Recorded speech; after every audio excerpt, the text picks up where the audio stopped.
new details tonight about a train accident we first told you during our 4 o'clock newscast. Take a look from our CBS Atlanta Sky Eye. You can see the accident totaled that red car.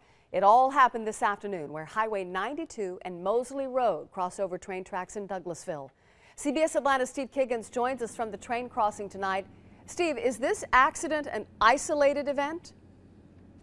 You know, Stephanie, it's really not, and the driver of that vehicle was thankfully able to get out of her car with plenty of time to spare before that train came along. Now, the problem may be the way that the asphalt was laid. There's about a 6-inch drop between the surface of the road and the railroad ties, and neighbors here say cars get stuck there a lot.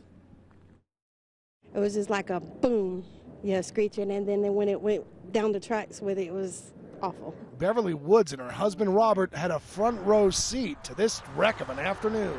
She's an elderly lady, she ain't judging her distance right. But that's what happened. She ran off too far over here and she got stuck. From CBS Atlanta's Sky Eye, you can see what's left of this car after an oncoming train smashed into it. The locomotive pushed the vehicle 1,000 feet before finally stopping. The driver was able to get out of the car before the collision. The neighbors say cars get stuck on the tracks all too often. We've been having truckers get stuck out here, vehicles getting stuck on the tracks. I've helped quite a few, maybe 4 or 5 people get off the tracks. Broad Street and Mozley Road is Douglasville's most accident-prone railroad crossing. Apart from several collisions in the past year, there have been 22 documented incidents of cars getting stuck on the tracks.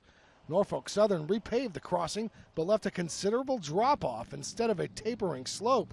GDOT restriped the road, but Woods doesn't think that's enough to keep drivers on the road. No matter how much work they do, I think it's just people not aware of how far to turn. Beverly would rather see the crossing shut down before someone gets seriously hurt. I think they should close it up. If I was to see somebody get killed, I'd probably die myself. Now, we are still waiting to hear back from Norfolk Southern to see if they have any plans to make improvements at this crossing to try and minimize collisions. We are live in Douglasville. Steve Kiggins, CBS Atlanta News.